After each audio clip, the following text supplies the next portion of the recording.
Envy is, I think at its heart, somewhat of a simple temptation. It's one of the 7 deadly sins, as we know. And envy, though, gets us because it actually comes out of something that's very good, namely a good sense of justice. And justice is nothing more than just giving a person what they deserve, what is their due. So we think of justice oftentimes in the sense of if a criminal commits a crime, they deserve punishment.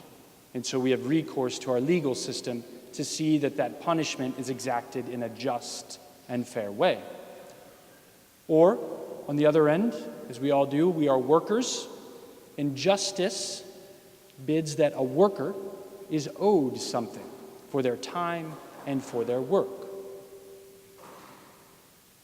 But when someone gets something or receives something that kind of goes beyond justice or undeservedly receives something, this is where envy, one of the deadliest sins, can come in and tempt us into something very terrible. And it's exactly what happened in the parable today with the landowner and the workers. These workers, especially the ones that began at the very beginning of the day, started work at the very beginning of the day, have a great sense of justice. They understand that their time is worth something and everyone's time is worth something. And so they agreed on a just wage. But when they get paid last and have to watch those that only worked for an hour get paid the same amount as them, out of justice, they begin to grumble against the landowner. Out of envy, they take it up. They make their problem known to this landowner. And this is a very natural reaction. I think we can all understand if that were us, I think we all would talk to that landowner and say, why are you paying them the same as you're paying us, who started at the beginning of the day and they didn't? They worked all of an hour. And the landowner gets to the heart of the matter. That this has everything to do with envy. Are you envious?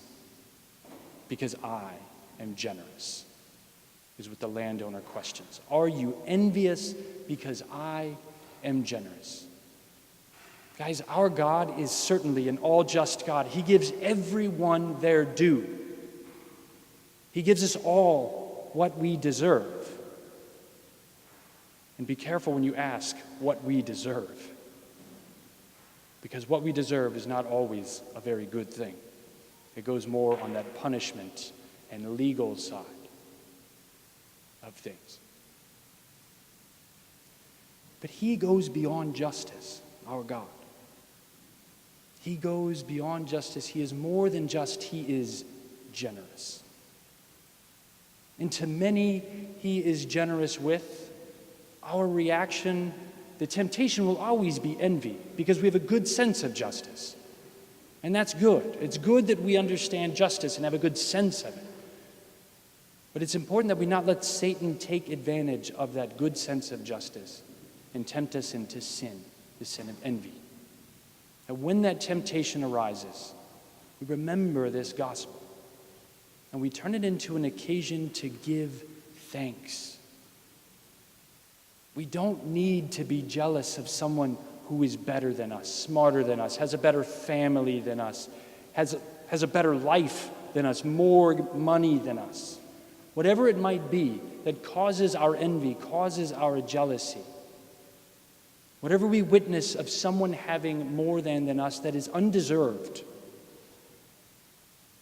we use that as an occasion not to sin and thus run away from God, but an occasion to give thanks to a God who is generous and bestows upon every one of us more than we deserve. Today, our gospel calls us to just that, gratitude, and not to envy.